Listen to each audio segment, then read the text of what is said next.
Hello students, welcome to the Medha redefined. मैं आप लोगों का Vimlesh sir. I hope class 9th में बायोलॉजी का फर्स्ट चैप्टर आप लोगों ने पढ़ लिया है। और अगर आप लोगों को एनसीईआरटी के क्वेश्चंस में थोड़ी समस्याएं हो रही हैं तो आज एनसीईआरटी के सारे क्वेश्चंस हम लोग डिस्कस करने वाले हैं। तो आइए स्टार्ट करते हैं। चैप्टर का नाम फंडामेंटल यूनिट ऑफ लाइफ, जिसको सेल भी बोलते हैं। ठीक है, चलिए स्टार्ट करते हैं। पेज नंबर 51 पे फर्स्ट ब्लू क्वेश्चंस हैं, वहां से स्टार्ट करते हैं। पहला क्वेश्चन देखिए। फर्स्ट क्वेश्चन देखिए, who discovered cell and how. आप लोगों ने, मैं ये मान के चल रहा हूं आप लोगों ने पूरा चैप्टर पढ़ा हुआ है, तभी आप लोग क्वेश्चंस को सॉल्व करने की कोशिश कर रहे हैं। ठीक है, तो थोड़ी थोड़ी चीजें मैं डिस्कस करता चलूंगा, तो आप लोग उसको रिलेट करते हुए चलिएगा। ठीक, who discovered, first question, who discovered cells and how. Cell को सबसे पहली बार किसने डिस्कवर किया था? तो आप लोगों ने पढ़ा होगा, रॉबर्ट हुक ने। रॉबर्ट हुक एक साइंटिस्ट है जिन्होंने 1665 में सेल को डिस्कवर किया था। तो रॉबर्ट हुक डिस्कवर्ड सेल इन 1665। ठीक है, ये जो डायरेक्ट क्वेश्चन है उसका डायरेक्ट आंसर है। अब आगे ये पूछ रखा है कैसे, हाउ, कैसे डिस्कवर किया। ठीक है, इन्होंने सेल को कैसे डिस्कवर किया। तो सबसे पहले सेल क्या है? एक माइक्रोस्कोपिक सेल, एक माइक्रोस्कोपिक स्ट्रक्चर है। तो उसको हम नेकेड आई से देख नहीं सकते, तो उसको ऑब्जर्व करने के लिए एक मैग्नीफाइंग ग्लास चाहिए, है ना। तो इन्होंने सबसे पहले, रॉबर्ट हुक ने क्या किया, एक सेल्फ मेड एक माइक्रोस्कोप इन्होंने बनाया। ठीक है, इन्होंने खुद ही बनाया था उस माइक्रोस्कोप को। और उस माइक्रोस्कोप को बोला गया क्या, वो जो माइक्रोस्कोप था, जो इन्होंने माइक्रोस्कोप बनाया, वो था प्रिमिटिव। ठीक है, प्रिमिटिव। तो प्रिमिटिव को आप ऐसे समझ सकते हो, एडवांस का अपोजिट क्या है? प्रिमिटिव। तो इसके अंदर जो फीचर्स थे वो बहुत ही कम फीचर्स थे, या बेसिक सिंपल फीचर्स थे। ठीक है, तो उस माइक्रोस्कोप में इन्होंने सबसे पहले सेल को ऑब्जर्व किया, रॉबर्ट हुक ने। अब कहानी मैं थोड़ी सी बताता हूं आप लोगों को। इन्होंने जो प्लांट की जो बाग सेल होती है, जिसको कॉर्क बोलते हैं, कॉर्क सेल को इन्होंने, कॉर्क सेल की एक स्लाइस ली। ठीक है, एक स्लाइस ली और उसको माइक्रोस्कोप में रख के जब ऑब्जर्व किया, सेल्फ मेड माइक्रोस्कोप में रख के ऑब्जर्व किया, तो उनको कैसा स्ट्रक्चर दिखा। एक जो हनी कॉम्ब होती है ना, हनी कॉम्ब का स्ट्रक्चर, हनी कॉम्ब। ठीक है, हनी कॉम्ब लाइक स्ट्रक्चर कुछ इस तरीके से होता है, आप लोगों ने कभी देखा होगा। तो इसमें छोटे छोटे कंपार्टमेंट्स बने होते हैं, कुछ इस तरीके से।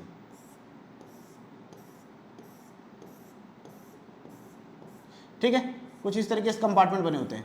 तो उन्होंने जब सेल को ऑब्जर्व किया माइक्रोस्कोप में, तो छोटे छोटे सिमिलर टाइप के कंपार्टमेंट उन्होंने देखे और उसको उन्होंने नाम दिया सेल। ठीक है, तो इस तरीके से 1665 में रॉबर्ट हुक ने सेल को डिस्कवर किया था। हालांकि जो सेल इन्होंने डिस्कवर किया था, वो सेल क्या थी? वो डेड सेल थी। वो क्या थी? ये कॉर्क सेल जो होती है वो क्या होती है? डेड सेल होती है। तो जो फर्स्ट सेल ऑब्जर्व की गई थी वो कौन सी सेल थी? वो डेड सेल थी। ठीक, तो आई होप आप लोगों को समझ में आ गया होगा। फर्स्ट सेल डिस्कवर किया गया था रॉबर्ट हुक के द्वारा 1665 में, और इन्होंने कॉर्क सेल को सेल्फ मेड माइक्रोस्कोप में ऑब्जर्व किया और उन्होंने कुछ छोटे छोटे कंपार्टमेंट लाइक स्ट्रक्चर देखे, जैसे हनी कॉम्ब में होते हैं, और उन स्ट्रक्चर्स को उन्होंने सेल बोला या सेल नाम दिया। ठीक, क्लियर है? फर्स्ट क्वेश्चन क्लियर है? ठीक है, सेकंड क्वेश्चन पे आ जाते हैं। सेकंड क्या है? Why is the cell called structural and functional unit of life. Cell को स्ट्रक्चरल एंड फंक्शनल यूनिट क्यों बोलते हैं? सबसे पहला हम स्ट्रक्चरल को लेके चलते हैं। स्ट्रक्चरल क्यों बोला जाता है? ठीक है, क्योंकि कोई भी ऑर्गेनिज्म चाहे वो बड़ा हो या छोटा हो, कोई भी ऑर्गेनिज्म हो, वो छोटे छोटे सेल्स का मिलके बना होता है। उसकी जो बॉडी है वो सेल्स की बनी होती है।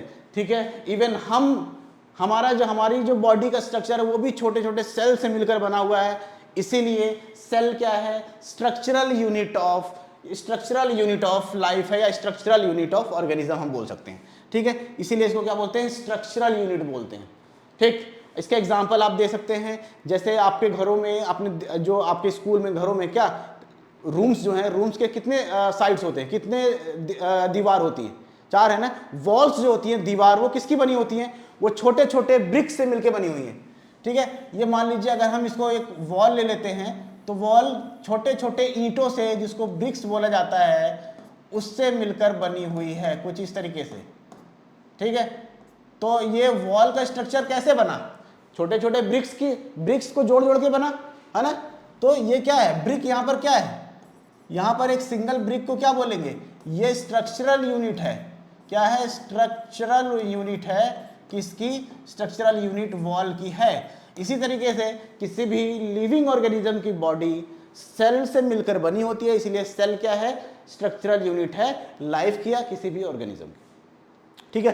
क्लियर है, स्ट्रक्चरल समझ में आ गया, ठीक। अब आ जाते हैं सेकंड, फंक्शनल यूनिट क्यों है, सेकंड पे आ जाते हैं, फंक्शनल यूनिट क्यों है, ठीक। क्योंकि सेल एक ऐसा स्ट्रक्चर है, सेल एक ऐसा स्ट्रक्चर है, सॉरी यहां पर मैं फंक्शनल लिख देता हूं, ठीक है। अब हम लोग डिस्कस कर रहे हैं फंक्शनल, ठीक है, functional.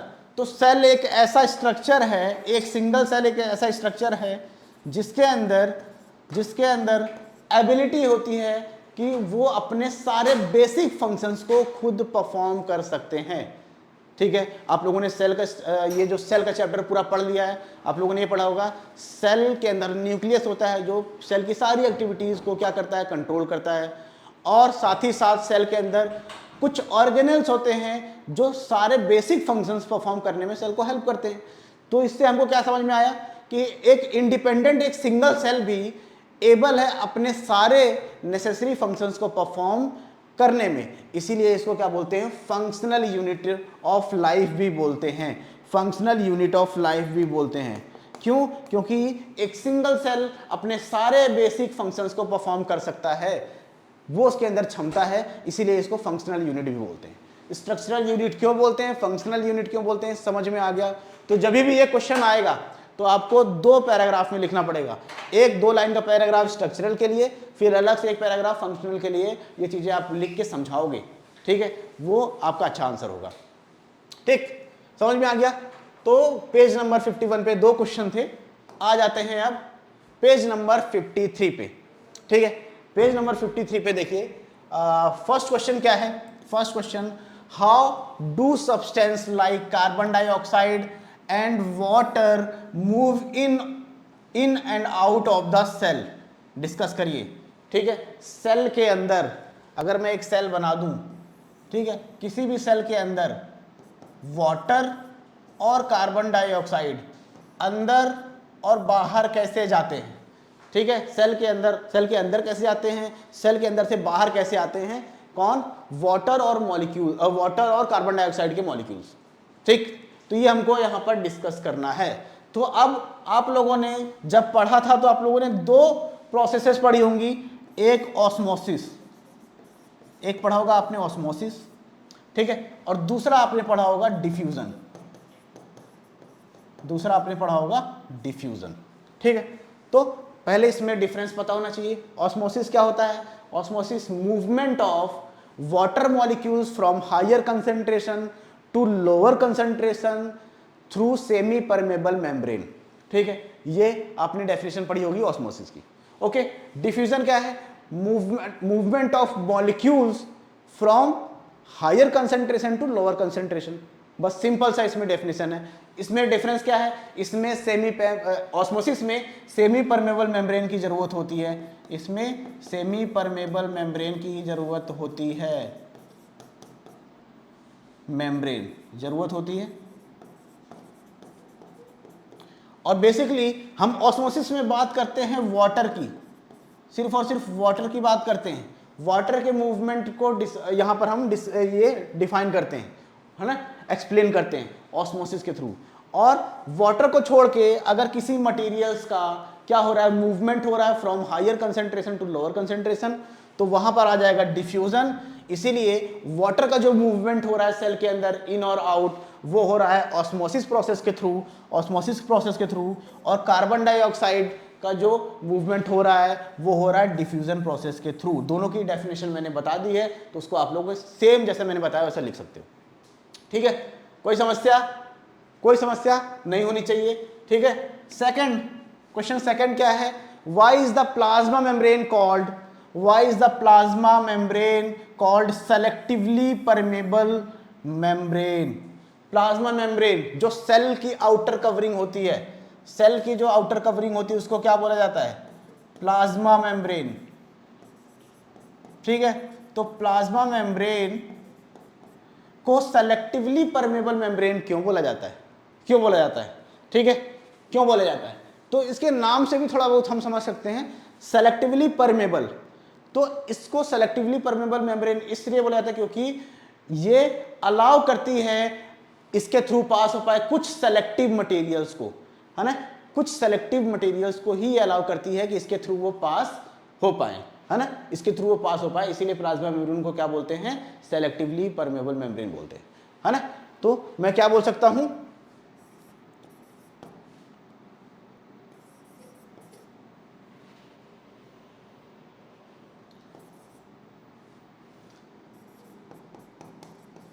allows some selective materials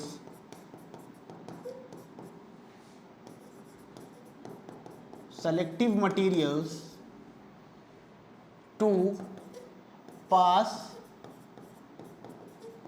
through। ठीक है, पास थ्रू। ठीक, तो प्लाज्मा मेम्ब्रेन को सेलेक्टिवली परमेबल मेम्ब्रेन क्यों बोलते हैं, क्योंकि ये कुछ सेलेक्टिव मटेरियल्स को ही अलाउ करती है कि उसके थ्रू वो पास हो पाए। ठीक है, वो अंदर से बाहर, बाहर से अंदर जा सके, इसीलिए इनको सेलेक्टिवली परमेबल मेम्ब्रेन बोला जाता है।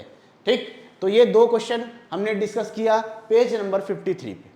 ओके, ठीक है, कोई समस्या? चलिए आगे बढ़ते हैं, पेज नंबर 55। पेज नंबर 55 पे सिर्फ और सिर्फ एक क्वेश्चन, एक लौता क्वेश्चन है। देखिए क्या है ये, fill in the gaps in the following table illustrating differences between prokaryotes and eukaryotes, prokaryotic and eukaryotic cells. ठीक है, तो हमको बेसिकली क्या करना है, प्रोकैरियोटिक और यूकैरियोटिक में डिफरेंस बताना है। और यहां पर हमारे लिए इजी इसलिए है कि आधे डिफरेंसेस तो ये खुद बता रखा है, हमको कुछ फिलिंग द ब्लैंक्स है उनको फिल करना है। ठीक है, उनको फिल करना है। तो देखिए प्रोकैरियोटिक सेल में क्या है, ये प्रोकैरियोटिक सेल जनरली साइज में छोटी होती हैं, 1 to 10 माइक्रोमीटर होती हैं, 1 to 10 माइक्रोमीटर। और यहाँ पर 1 माइक्रोमीटर की वैल्यू दी हुई है, 1 माइक्रोमीटर की वैल्यू दी हुई है 10⁻⁻⁶ मीटर, ये याद रखिएगा। ठीक है, तो जो प्रोकैरियोटिक सेल्स हैं जनरली वो यूकैरियोटिक से छोटी होती हैं, लगभग 1 to 10 माइक्रोमीटर इनका साइज होता है।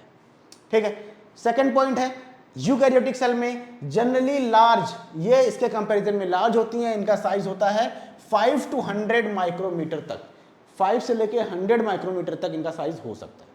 ठीक, ठीक है, ठीक। चलिए अब आ जाते हैं सेकंड वाला, न्यूक्लियर रीजन, जिसका दिया हुआ है पहले हम उसका पढ़ लेते हैं। Nuclear region well defined and surrounded by a nuclear membrane. ठीक है, तो इसमें जो न्यूक्लियस होता है वो क्या होता है, वेल डेवलप्ड होता है, इसीलिए इसको बोल रहे हैं न्यूक्लियर रीजन जो है वो वेल डिफाइंड है, वेल डेवलप्ड है। ठीक है, और एक मेम्ब्रेन से सराउंडेड भी है। तो इसी के अपोजिट प्रोकैरियोटिक सेल में क्या होता है, न्यूक्लियर रीजन क्या होते हैं, नॉट डिफाइंड। क्या होते हैं, नॉट डिफाइंड। तो प्रॉपर इसमें न्यूक्लियस नहीं पाया जाता। ठीक है, इसमें हम एक प्रॉपर न्यूक्लियस नहीं पाया जाता, उसका स्ट्रक्चर नहीं पाया जाता।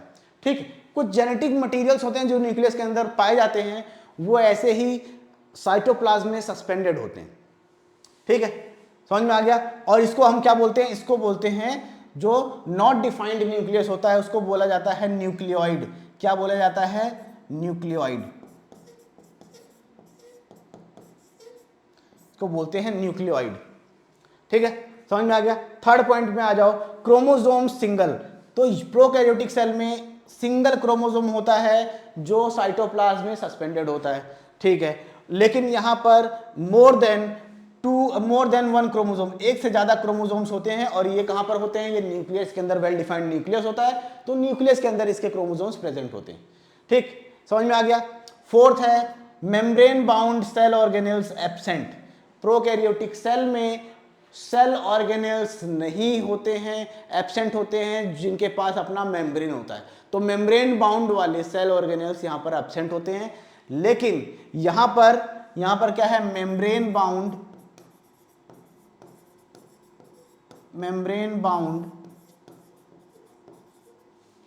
Cell organelles present, cell organelles present, ठीक है, सेल ऑर्गेनेल प्रेजेंट। तो membrane bound cell organelles, mitochondria, plastid, ये सारी गोल्जी बॉडीज है ना, ये सब क्या है, लाइजोसोम्स, ये सब क्या है, ये सब मेम्ब्रेन, इनके सराउंडिंग में मेम्ब्रेन है, एक मेम्ब्रेन प्रेजेंट है ना, तो इसीलिए मेम्ब्रेन बाउंड सेल ऑर्गेनेल्स हो गए, ये प्रेजेंट होते हैं। इसमें नहीं होते हैं, इसमें सिर्फ एक ऑर्गेनेल होता है, कौन सा, राइबोसोम। इसमें राइबोसोम होता है प्रोकैरियोटिक सेल में। इसका मतलब क्या हुआ, इसका मतलब ये हुआ कि राइबोसोम ऐसा सेल ऑर्गेनेल है जिसके आउटर में कोई बाउंड्री नहीं है, आउटर मेम्ब्रेन नहीं है, राइबोसोम्स के ऊपर आउटर मेम्ब्रेन नहीं है, ठीक है। ये भी डायरेक्ट क्वेश्चन पूछा जाता है कि ऐसा कौन सा ऑर्गेनेल है जिसकी अपनी आउटर बाउंड्री नहीं है, आउटर मेम्ब्रेन नहीं है, ठीक, तो वो हम राइबोसोम बोलेंगे। समझ में आ गया, समझ में आगे बढ़े, चलिए आगे बढ़ते। पेज नंबर 57, पहला क्वेश्चन है first, can you name the two organelles we have studied that contain their own genetic materials. ठीक है, ऐसे कौन से दो ऑर्गेनेल्स हैं जिनके पास खुद का जेनेटिक मटेरियल मतलब कि डीएनए होता है। तो दो ऑर्गेनेल कौन कौन से हैं, एक तो है प्लास्टिड, और दूसरा है माइटोकॉन्ड्रिया। दो ऑर्गेनेल्स ऐसे हैं जिनके पास अपना खुद का जेनेटिक मटेरियल्स होता है, डीएनए होता है, ठीक है। तो इन दोनों को बोला जाता है, इन दोनों के पास खुद का जेनेटिक मटेरियल है, इसीलिए इनको क्या बोला जाता है, इसीलिए इनको सेमी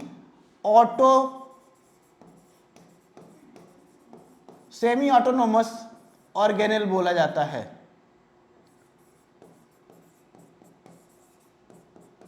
सेमी ऑटोनोमस ऑर्गेनेल्स, ठीक है, सेमी ऑटोनोमस ऑर्गेनेल्स बोला जाता है कि इनको, प्लास्टिड और माइटोकॉन्ड्रिया को, क्योंकि इनके पास क्या है, खुद का डीएनए है, जेनेटिक मटेरियल, ठीक, समझ में आ गया। चलिए ठीक है, ये क्वेश्चन ऐसे भी फ्रेम हो सकता है कि कौन से दो ऑर्गेनेल्स हैं जिनको सेमी ऑटोनोमस ऑर्गेनेल बोला जाता है, तो वहां पर भी सेम आंसर आप लोगों को देना पड़ेगा, ठीक। क्वेश्चन 2 देखते हैं, if the organisation of a cell is destroyed due to some physical और chemical influence, what will happen. ठीक है, किसी भी सेल का फिजिकल और केमिकल ऑर्गेनाइजेशन है जो, वो डिस्टर्ब हो जाए, फिजिकली उसको कोई शॉक लग जाए या ब्रेक हो जाए उसकी प्लाज्मा मेम्ब्रेन, कुछ भी हो सकता है ना, कोई केमिकली कोई डिस्टर्बेंस आ गई, तो सेल में जब भी कोई इमरजेंसी कंडीशन आती है, कोई फॉरेन पार्टिकल घुस गया सेल के अंदर जो उसकी केमिकल रिएक्शंस को क्या कर रहा है, हिंडर कर रहा है, ठीक है, उसको इन्फ्लुएंस कर रहा है, तो उस केस में क्या होगा, कुछ भी ऐसा होगा जो सेल के अकॉर्डिंग सही ना हो, तो उस केस में सेल के अंदर एक ऑर्गेनेल होता है, कौन सा ऑर्गेनेल होता है, जिसको बोलते हैं लाइजोसोम, ठीक है। इस ऑर्गेनेल के पास डाइजेस्टिव जूस होता है जो मटेरियल्स को डाइजेस्ट करने का काम करता है सेल के अंदर। तो जैसे ही सेल के अंदर कुछ गड़बड़ी हुई, कुछ भी जो उसके काम को छेड़ रही है, जो उसके काम को रोक रही है, तो तुरंत वो क्या करेगा, जो लाइसोसोम है वो बर्स्ट कर जाएगा, फट जाता है, और फटने के बाद अपनी ही सारी सेल को क्या कर देता है, वो डिसॉल्व कर देता है, अपनी ही सारी सेल को वो डाइजेस्ट कर देता है और सेल डेड हो जाती है, ठीक। तो ये होता है, ठीक है। इसी से रिलेटेड एक क्वेश्चन है, यही सेम, कि why are lysosomes known as the suicidal bags, lysosomes को suicidal bag of the cell क्यों बोलते हैं, suicidal bag of the cell क्यों बोलते हैं, क्यों? क्योंकि जब कुछ ऐसी कंडीशंस में जब कुछ फिजिकल इंजरी या कोई फॉरेन पार्टिकल सेल में एंटर कर जाता है, जो उसके प्रोसेसेस को क्या करता है, इन्फ्लुएंस करता है, रोकता है, तो उस टाइम क्या करता है, ये लाइसोसोम फट जाता है और अपनी ही सेल को मार देता है, डाइजेस्ट कर देता है, इसीलिए इसको suicidal bag of the cell बोला जाता है। समझ में आ गया? आ गया। तो ये दोनों क्वेश्चंस क्या हैं, एक जैसे ही हैं, इंटर रिलेटेड हैं, तो आप ऐसे कर सकते हो। ठीक, ओके, ठीक है। क्वेश्चन 4 देखिए, where are protein synthesized inside the cell, तो प्रोटीन सेल के अंदर कहां बनता है, प्रोटीन का सिंथेसिस कहां पर होता है, तो प्रोटीन का सिंथेसिस होता है राइबोसोम्स में,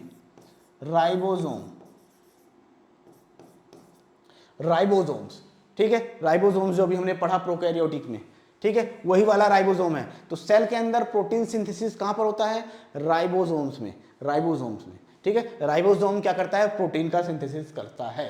ठीक, चलिए आगे बढ़ते हैं। अब सारे ब्लू क्वेश्चंस हमने देख लिए, ठीक है। अब आ जाते हैं बैक एक्सरसाइज पे।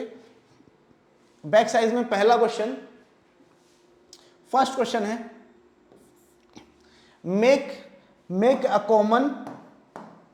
make a comparison and write down ways in which plant cells are different from animal cell। ठीक है, तो plant cells and animal cells, तो plant cell and animal cells के बीच में हमको क्या करना है, डिफरेंट बताना है, ठीक है, डिफरेंस क्रिएट करना है। तो आइए करते हैं डिफरेंशिएशन करते हैं, ठीक है। यहां पर हमने लिख दिया क्या, प्लांट सेल, और इधर क्या लिखना पड़ेगा, एनिमल सेल, ठीक है। तो क्या क्या डिफरेंसेस हैं, याद करने की कोशिश करिए। प्लांट सेल में सबसे जो बेसिक डिफरेंस है क्या है ना, सेल वॉल प्रेजेंट होती है, यहां पर cell wall present around the plasma membrane, ठीक है। यहां पर क्या होता है, सेकंड में ये सेल वॉल क्या होती है, एब्सेंट होती है, सेल वॉल क्या होता है, एब्सेंट होती है एनिमल सेल में, ठीक है। दूसरे नंबर पे क्या बोल सकते हो आप लोग, क्या बोल सकते हो, प्लास्टिड्स, यहां पर प्लास्टिड प्रेजेंट होते हैं, प्लास्टिड प्रेजेंट, ठीक है। प्लास्टिड्स जो हैं वो प्रेजेंट होते हैं प्लांट सेल में, जिनके अंदर क्या होता है, क्लोरोफिल होता है, ठीक है। 3 टाइप का आपने पढ़ा होगा प्लास्टिड, ठीक है, कौन कौन सा, क्लोरोप्लास्ट, क्रोमोप्लास्ट, ल्यूकोप्लास्ट, पढ़ा है ना। तो ये सिर्फ प्लांट में होते हैं, एनिमल्स में नहीं होते। तो यहां पर हम दूसरे में क्या लिख देंगे, एब्सेंट, ठीक है, ठीक। थर्ड में आ जाइए, थर्ड में एक स्ट्रक्चर है क्या, सेंट्रियोल, जो कि सिर्फ एनिमल सेल्स में होता है, सेंट्रियोल, यहां पर सेंट्रियोल प्रेजेंट होता है और यहां पर एब्सेंट होता है, यहां पर सेंट्रियोल एब्सेंट होता है, ठीक है। 3 बेसिक चीजें आप लोगों को याद रखनी है, बहुत इजी भी है। उसके बाद आ जाते हैं नंबर 4, क्या बोल सकते हैं, यहां पर लार्ज वैक्यूल होता है, क्या होता है, लार्ज वैक्यूल, है ना। वैक्यूल कैसा होता है, लार्ज, और यहां पर लार्ज एंड वन, बड़ा होता है और एक होता है। यहां पर एनिमल सेल में क्या होता है, एनिमल सेल में क्या होता है, स्मॉल एंड मैनी, है ना, कई सारे हो सकते हैं, ठीक है, मतलब 2 एक से ज्यादा होंगे। तो यहां पर प्लांट में वैक्यूल कैसा होता है, लार्ज होता है और एक होता है, और एनिमल सेल में वैक्यूल ढेर सारे होते हैं, छोटे छोटे होते हैं और ढेर सारे होते हैं। समझ में आ गया। 5th है, जो इनका न्यूक्लियस होता है, जो न्यूक्लियस होता है प्लांट में, वो होता है सेंट्रल, क्या होता है, सेंट्रल होता है। न्यूक्लियस क्या होता है, सेंट्रल होता है, ठीक है। न्यूक्लियस कैसा होता है, सेंट्रल होता है, सेंटर में प्लांट सेल अगर मैंने बना दिया तो यहां पर सॉरी थोड़ा सा सेंट्रल नहीं होता, इसको हम बोल सकते हैं peripheral.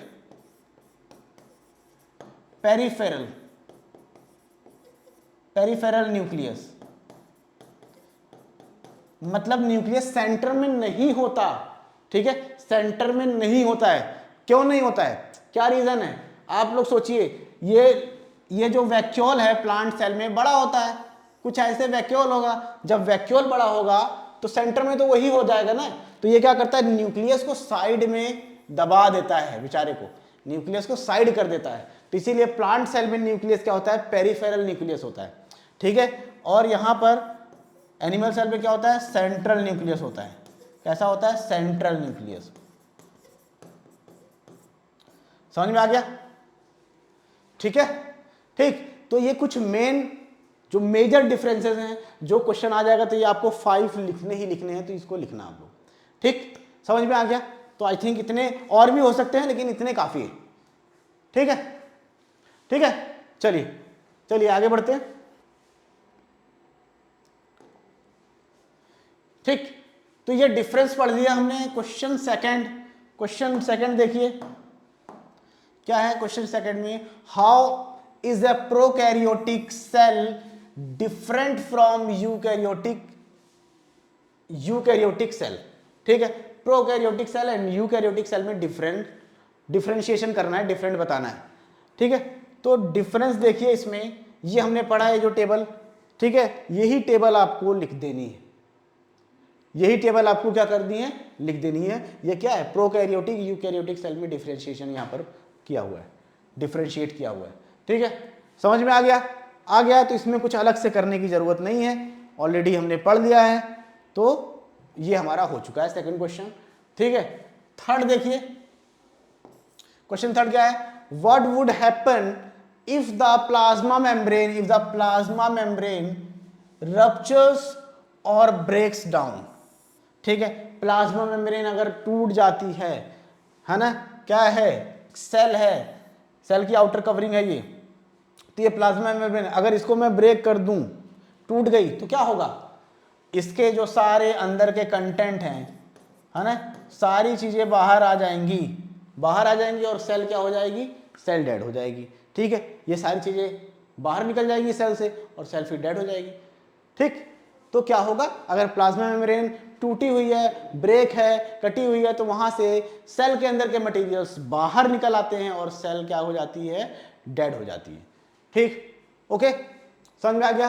Question 4, what would happen to the life of a cell if there was no Golgi apparatus.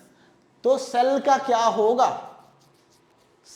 होगा अगर सेल के अंदर गोल्जी अपरेटस ना हो तो, ठीक है। तो सबसे पहले क्या होगा, हम तभी बता पाएंगे जब हमको पता होगा कि गोल्जी अपरेटस का फंक्शन क्या है, ठीक है। गोल्जी अपरेटस का फंक्शन क्या है, बताइए क्या फंक्शन है गोल्जी अपरेटस क्या करता है, ये क्या करता है, मटेरियल्स को क्या करता है, स्टोर करता है, मटेरियल्स को स्टोर करता है ना, पैकेजिंग करता है मटेरियल्स की, क्या करता है, पैकेजिंग, और मटेरियल्स को ट्रांसपोर्ट करता है, ठीक है। स्टोर करता है मटेरियल्स की, पैकेजिंग करता है, और मटेरियल्स को अगर दूसरी जगह भेजना है तो उसको उन पैकेजिंग जो हो जाती है मटेरियल्स, उनको एक जगह से दूसरी जगह ट्रांसपोर्ट भी करता है, ठीक है। तो ये मेन फंक्शंस हैं गोल्जी अपरेटस के। तो अब जब गोल्जी अपरेटस नहीं है तो स्टोरिंग नहीं होगी, पैकेजिंग नहीं होगी मटेरियल्स की, है ना, और मटेरियल्स का ट्रांसपोर्टेशन भी नहीं होगा। अगर ये सारी चीजें नहीं हो रही हैं तो इनके बिना सेल सरवाइव नहीं कर पाएगा ज़्यादा लंबे टाइम तक, और सेल डेड हो जाएगा, ठीक है। या सेल की लाइफ पॉसिबल ही नहीं है, ऐसे आप लिख सकते हैं, ठीक है। तो life of cell is not possible in lack of Golgi apparatus. अगर गोल्जी अपरेटस प्रेजेंट नहीं है तो सेल की लाइफ पॉसिबल ही नहीं होगी, ठीक है, समझ में आ गया। और इसके फंक्शन आपको जरूर लिखने हैं, गोल्जी अपरेटस क्या क्या काम करता है। तो जब गोल्जी अपरेटस नहीं होगा तो वो काम नहीं होंगे तो सेल कैसे सर्वाइव कर पाएगा, नहीं कर पाएगा ना, ठीक है। चलिए चलिए question fifth, which organelle is known as the power house of the cell. तो बहुत फेमस और बहुत इजी क्वेश्चन है, ठीक है। कौन सा ऑर्गेनेल है जिसको पावर हाउस बोलते हैं, power house of the cell बोलते हैं? कौन सा है? माइटोकॉन्ड्रिया। माइटोकॉन्ड्रिया, और मुझे पता है, बहुत लोगों को पता है, सभी लोगों को पता है, ठीक है। Power house of the cell क्या है? माइटोकॉन्ड्रिया। क्यों है? क्योंकि यहीं पर क्या होता है? एनर्जी जनरेशन होती है ना, एनर्जी का प्रोडक्शन होता है। यहीं पर क्या होता है? एनर्जी प्रोडक्शन या एनर्जी जनरेशन। तो सेल के अंदर एनर्जी माइटोकॉन्ड्रिया में प्रोड्यूस होती है, जिस एनर्जी को यूज करती है किसी भी सेल, कोई भी सेल जिस एनर्जी को यूज करता है, या कोई भी ऑर्गेनिज्म उस एनर्जी को यूज करता है, वो कहां पर बनती है एनर्जी? माइटोकॉन्ड्रिया में। इसलिए माइटोकॉन्ड्रिया को क्या बोला जाता है? Power house of the cell बोला जाता है, याद रखना, ये रीजन है, ठीक है। पहला सिंपल सा आंसर माइटोकॉन्ड्रिया। क्यों? क्योंकि यहां पर एनर्जी का ही प्रोडक्शन होता है, इसीलिए इसको power house of the cell बोलते हैं, ठीक, ठीक है, ठीक। कोई समस्या तो नहीं है। चलिए next question, question number 6, where do the lipids and proteins constituting, lipids और प्रोटीन कहां पर बनती हैं? The cell membrane get synthesized. तो जो सेल मेम्ब्रेन होती है ना, पहले क्वेश्चन थोड़ा समझना पड़ेगा, पहले क्वेश्चन थोड़ा समझना पड़ेगा, ठीक है। ये जो सेल होती है ना, ये जो सेल है, ये जो सेल है, कुछ सेल का स्ट्रक्चर ऐसा होता है, ये न्यूक्लियस है, तो सेल का ये जो है, ये क्या है? ये प्लाज्मा मेम्ब्रेन है। क्या है? प्लाज्मा मेम्ब्रेन, ठीक है। ये प्लाज्मा मेम्ब्रेन बनी होती है किसकी? प्रोटीन की,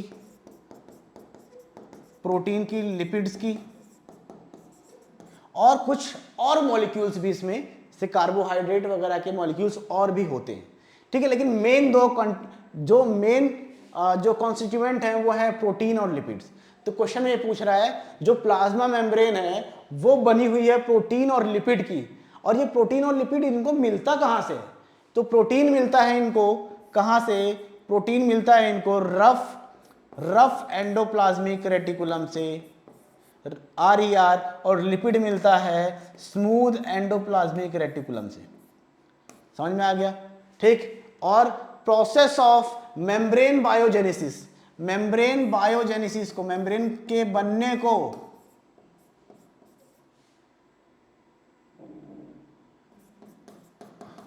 ठीक है, मेम्ब्रेन के फॉर्मेशन को क्या बोलते हैं? बायोजेनेसिस।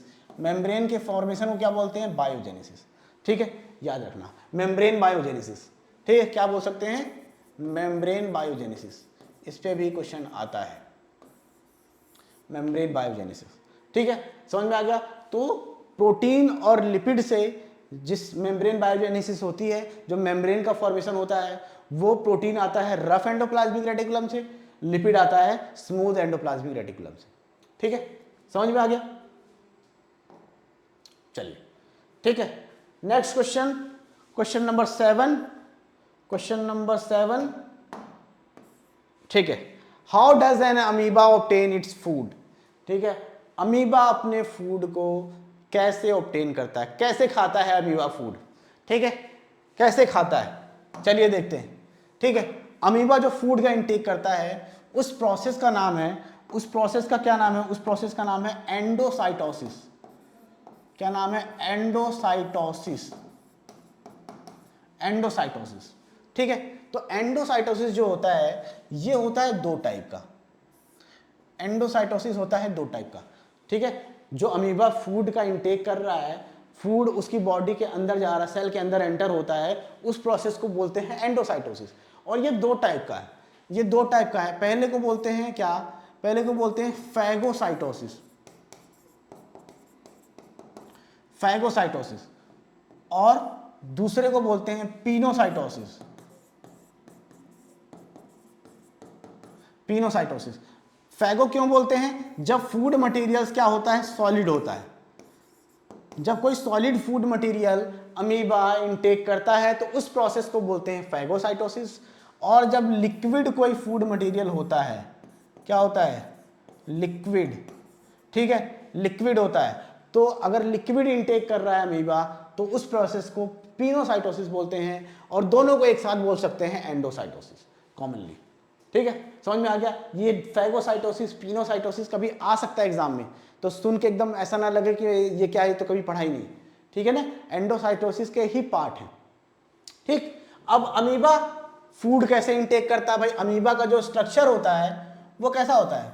वो अमीबा का स्ट्रक्चर कुछ ऐसा होता है, इर्रेगुलर, ठीक है, इनके अंदर कुछ ऑर्गेनेल वगैरह पाए जाते हैं, इर्रेगुलर, ठीक है।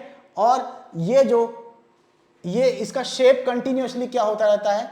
शेप कंटिन्यूअसली चेंज होता रहता है, अमीबा का शेप कंटिन्यूअसली चेंज होता रहता है, ठीक है, ये इस तरीके से चेंज होता रहता है। मान लीजिए एक क्या है, इसके सामने फूड मटेरियल है, ये फूड है, ये क्या है, फूड है।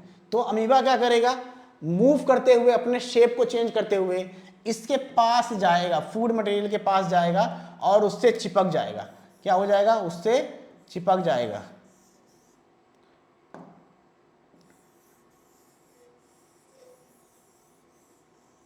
ठीक है, कुछ इस तरीके से। तो ये फूड से क्या कर गया, ये चिपक गया और कंटिन्यूअसली अपने शेप को भी चेंज करता रहता है। ठीक है, ये फूड से चिपक गया। ठीक है, अब जहां पर भी ये चिपका होगा वहां से ये, वहां की जो सेल मेम्ब्रेन है वो इसको कवर कर लेगी और कवर करके उसको अंदर खींच लेगी। ठीक है, कैसे कैसे देखिए, कुछ इस तरीके से।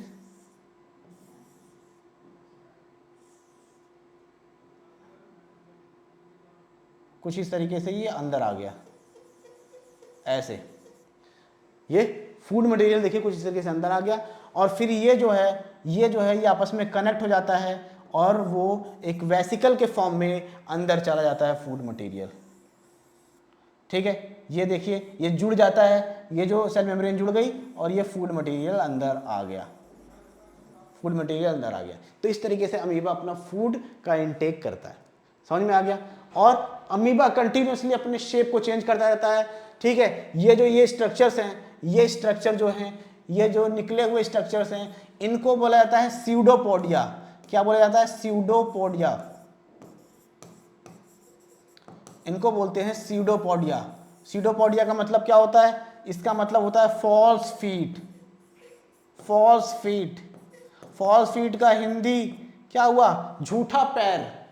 झूठा पैर, पैर है नहीं उसको झूठी बोल, मतलब झूठी में उसको पैर बोला जा रहा है। ठीक है, तो फॉल्स फीट या स्यूडोपोडिया का मतलब है झूठा पैर, मतलब पैर है नहीं लेकिन उसको मूव करने में हेल्प करता है, इसीलिए उसको बोल रहे हैं स्यूडोपोडिया या फॉल्स फीट। समझ में आ गया? आगे ये पूरा स्ट्रक्चर, पूरा प्रोसेस समझ में आ गया।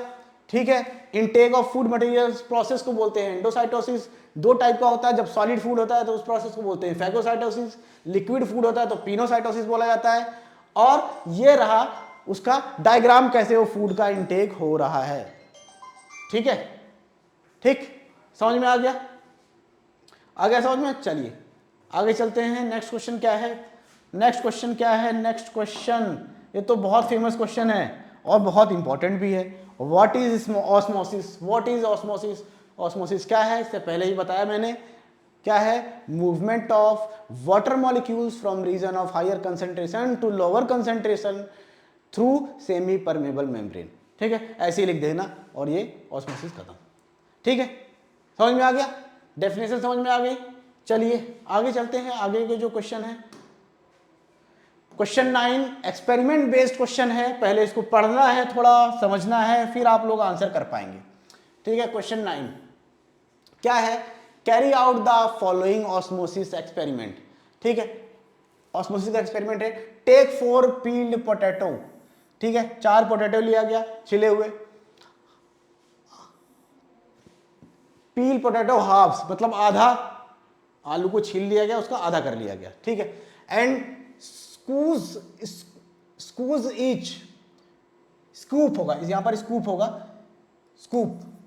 Scoop each one out to make potato cups.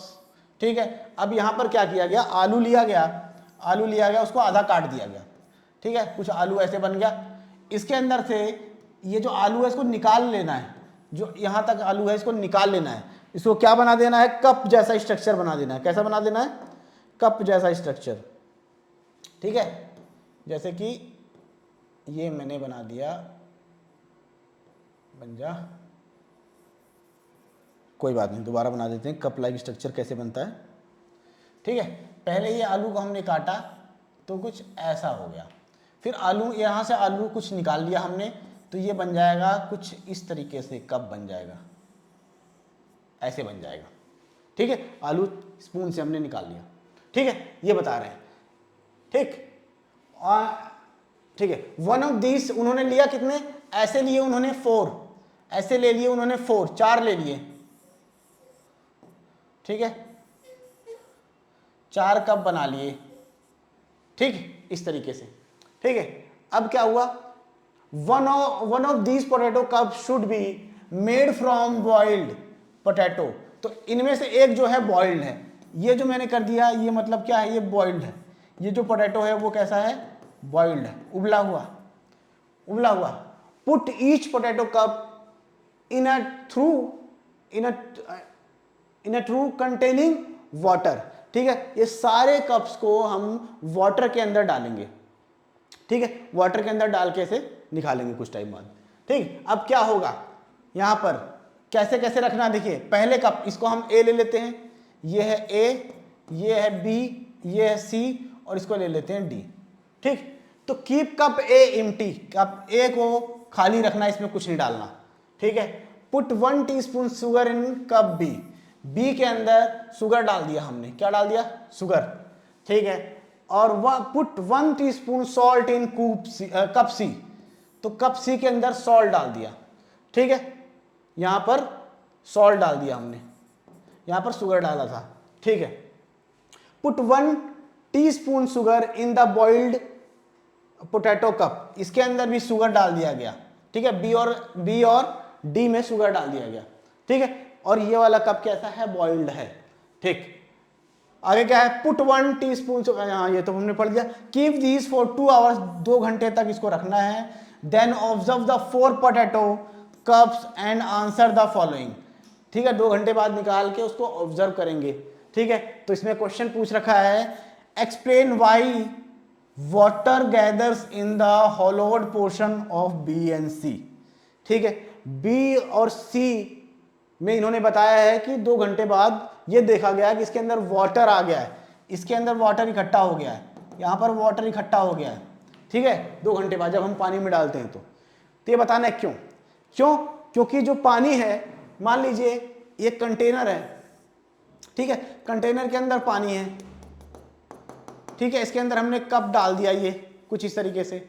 ठीक है, तो क्या होगा, मतलब ये डूबेगा तो नहीं, डूबेगा तो नहीं, कुछ इस तरीके से रहेगा, ये कप बना हुआ है।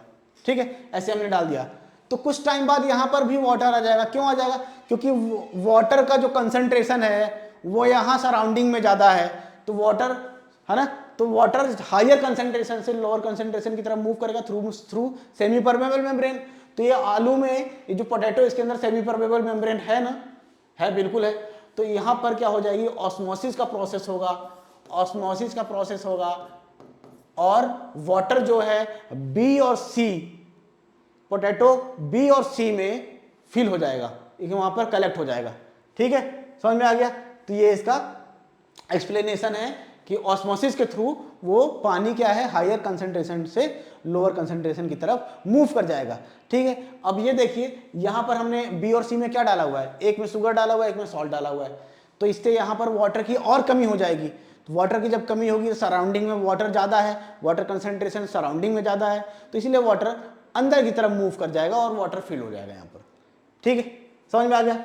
ठीक है, दूसरा, why is potato A necessary for this experiment. अब यहां देखिए, ए में इन्होंने कुछ नहीं डाला, ए में इन्होंने कुछ नहीं डाला।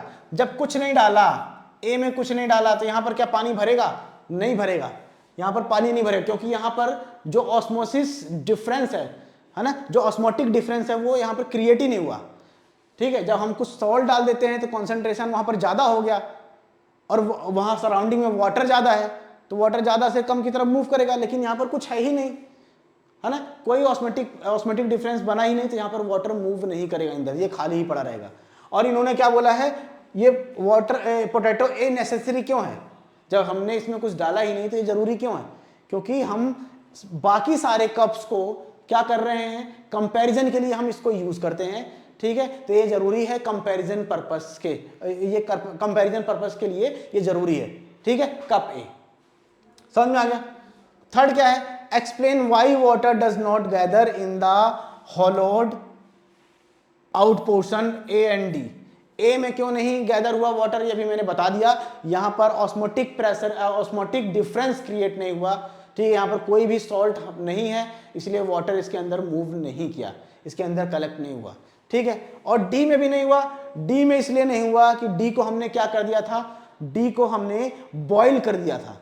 बॉइल करने से जो उसकी प्लाज्मा मेम्ब्रेन थी वो क्या हो गई, डिस्ट्रॉय हो गई। जब प्लाज्मा मेम्ब्रेन ही नहीं बची तो फिर ऑस्मोसिस होगी ही नहीं, ठीक है। तो ये रीजन है, ए और बी में वाटर कलेक्ट हो जाता है, सॉरी बी और सी में वाटर कलेक्ट हो जाता है, लेकिन ए और डी में नहीं होता।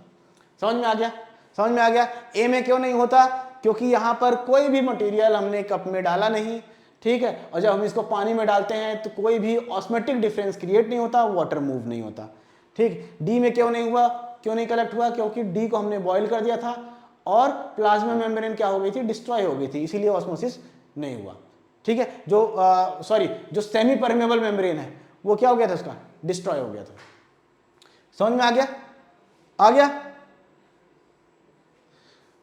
आ गया ना, ठीक है। बॉइल करने के बाद जो प्लाज्मा मेम्ब्रेन है वो डिस्ट्रॉय हो जाती है, इसीलिए ऑस्मोसिस वहां पर नहीं होती, ये याद रखिएगा। बॉइल वाला कॉन्सेप्ट याद रखिएगा, ठीक, ठीक है। चलिए question 10, question 10, which type of cell division is required to growth and repair of body and which type of involve in the formation of gametes, ठीक है। तो बॉडी की ग्रोथ और रिपेयरिंग में कौन सा सेल डिवीजन होता है और गैमीट के फॉर्मेशन में कौन सा सेल डिवीजन होता है, थोड़ा समझना पड़ेगा। सेल डिवीजन आप लोगों ने पढ़ा होगा, सेल डिवीजन आप लोगों ने पढ़ा होगा दो टाइप का। सेल डिवीजन आप लोगों ने पढ़ा होगा दो टाइप का। पहला है माइटोसिस और दूसरा है मियोसिस, ठीक है। तो माइटोसिस सेल जो डिवीजन होता है, इससे एक सेल से कितने सेल बनते हैं, दो सेल बनते हैं, ठीक है। एक सेल से दो सेल बनते हैं, ये डिवाइड होकर दो सेल बना लेता है और दोनों सेल क्या होते हैं, आइडेंटिकल होते हैं, सिमिलर होते हैं अपने पेरेंट सेल के, ठीक है। तो ये बेसिकली ये माइटोसिस जो होता है वो बॉडी में क्या कराता है, ग्रोथ कराता है ना। और बॉडी में कोई सेल अगर डेड हो गया है तो उसकी रिपेयरिंग, है ना, रिपेयरिंग भी माइटोसिस से ही होती है। हीलिंग, कहीं चोट लग गई वहां पर हीलिंग भी माइटोसिस की वजह से होती है, ठीक है। तो माइटोसिस से एक सेल से दो सेल बनते हैं, दोनों आइडेंटिकल होते हैं और ये कहाँ कहाँ होती है, ग्रोथ और रिपेयरिंग के लिए। जहां पर ग्रोथ हो रही है, जहां पर रिपेयरिंग हो रही है, जहां पर हीलिंग हो रही है, वहां पर माइटोसिस सेल डिवीजन होता है, ठीक है। और मियोसिस सेल डिवीजन से क्या बनता है, पहले ये एक से दो बनते हैं, फिर दो से बन जाते हैं चार, ठीक है, ठीक, ठीक है। तो यहां पर जो डॉटर सेल बन रही हैं, जो सेल्स बन रही हैं, वो इससे अलग हैं। ये क्या है, थोड़ा डिफरेंट है, डिफरेंट है। किस लिहाज से डिफरेंस है, यहां पर जो जेनेटिक मटेरियल है वो क्या होता है, 23 पेयर होता है, क्रोमोसोम्स जो हैं 23 पेयर होते हैं, लेकिन यहां पर सारे सेल्स में क्या होते हैं, सिर्फ 23 होते हैं, पेयर नहीं होते, ठीक है। और ये हमेशा मियोसिस जो होता है वो होता है गैमीट फॉर्मेशन के लिए यूज होता है। जब गैमीट फॉर्मेशन होता है तो वहां पर मियोसिस सेल डिवीजन होता है, ठीक है। रिप्रोडक्शन में हेल्प करता है मियोसिस और ग्रोथ में हेल्प करता है माइटोसिस। इसको बहुत डिटेल से मैंने पढ़ाया हुआ है, ठीक है। तो वहां से आप लोग पढ़ सकते हैं, अभी मैं बता देता हूं वीडियो, ठीक। तो ये आपके सारे क्वेश्चंस जो है हमने कंप्लीट कर लिए, ठीक है। जितने भी क्वेश्चन बैक एक्सरसाइज में 10 क्वेश्चन थे, 10 के 10 हमने कंप्लीट कर लिए। हमने ब्लू क्वेश्चंस कर लिया, बैक एक्सरसाइज कर ली, ठीक है। तो आई होप आप लोगों को समझ में आया होगा। और मैं आप लोगों को सजेस्ट करना चाहूँगा कि हमारे चैनल पे detailed one shot video cell की पड़ी हुई है। किसी को किसी भी सेक्शन में कोई समस्या है, किसी भी कॉन्सेप्ट में कोई समस्या है, तो आप वहाँ से आप देख सकते हैं उस वन शॉट वीडियो को। आपको चीज़ें आपको आपके लिए याद करना चीज़ें बहुत आसान हो जाएगी जब आप अच्छे से समझ लेंगे तो। ठीक है, तो मैं रिकमेंड करूँगा हमारे चैनल में प्लेलिस्ट में जाएंगे, क्लास 9th में, क्लास 9th साइंस में जाएंगे, वहाँ पर आपको वन शॉट वीडियो मिल जाएगी। ठीक है, तो अब इसके बाद मैं आप लोगों के लिए लेके आऊँगा इसका जो NCERT एग्जाम्पलर है उसका सॉल्यूशन लेके आऊँगा, उसको हम लोग डिस्कस करेंगे।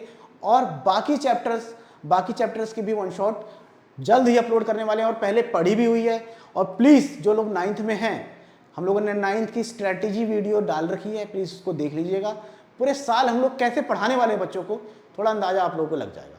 ठीक है, ओके, तो ऐसे ही मिलते हैं अगली वीडियो में, तब तक के लिए बाय।